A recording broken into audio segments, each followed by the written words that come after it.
Hi, everyone. Hope you're having an amazing day. Today is Monday, September 21st. If you're new to the channel, please hit subscribe and smash that like button if you enjoy the content. On Sunday morning, Nancy Pelosi was interviewed on ABC Sunday News by George Stephanopoulos on ABC. She emphasized avoiding a government shutdown on this interview more than anything else or the stimulus.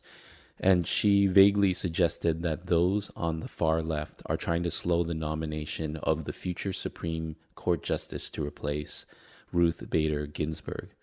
So Ruth Bader Ginsburg was an Associate Justice of the Supreme Court of the United States. She was nominated by Bill Clinton in 1993, and she has actually served since August 1993.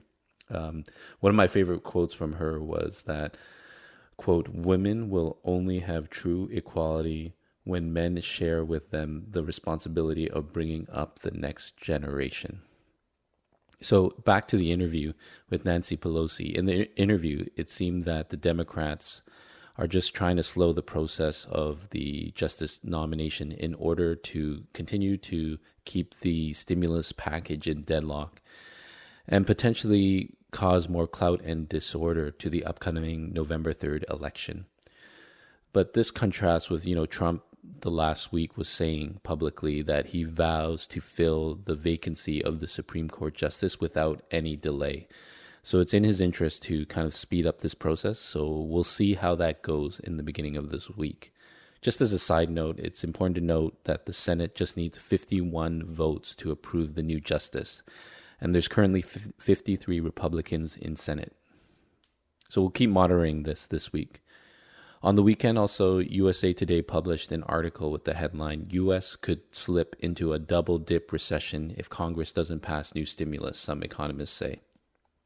So a double-dip recession basically is, what we saw in the stock market currently, where we took one leg down on a huge recessionary note, and we recovered a little bit from the stimulus, and now we're gonna head a little bit back down. So it's kind of like a double U-shaped.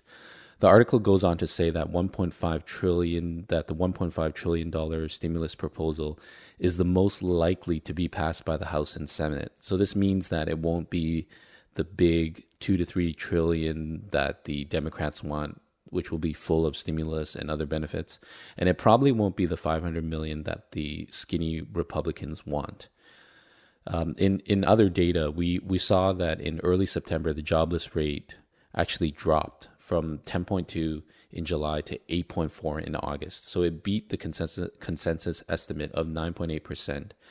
And this basically might give reason to not have such a large stimulus or the second round of stimulus.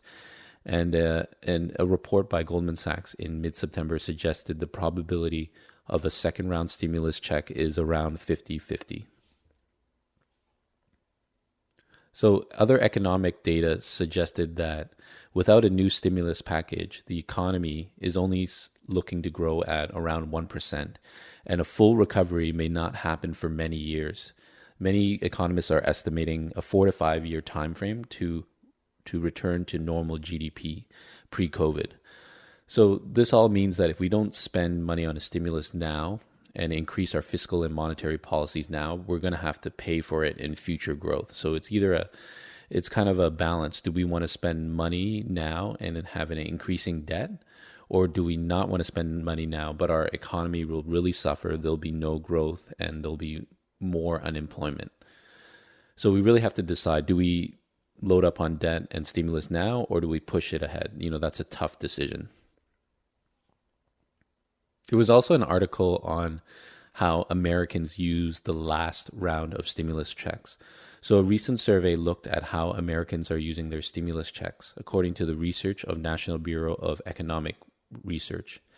15% of recipients said they spent or would spend most of their checks. 33% said they mostly saved that check amount, and 52% said that they used it to pay down debt. So that's good. That's actually a large percentage that used the check to pay down debt. I'm actually surprised by that amount. But, I would just advise you to use the cash as a buffer and use it in your budget to pay down any costs that you have for food or liabilities. And it's always good to have a rainy day fund.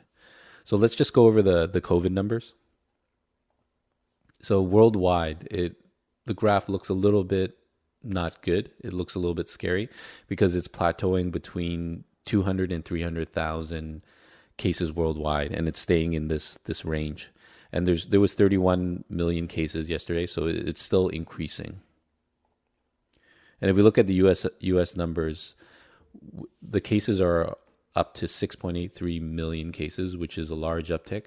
California had an uptick of 3,000 cases. Texas had a pretty large increase, 5.5 thousand, and Florida had a large increase of 2.5 thousand. And the active cases in California is almost at 800,000 again. So thanks for watching. Enjoy your Monday.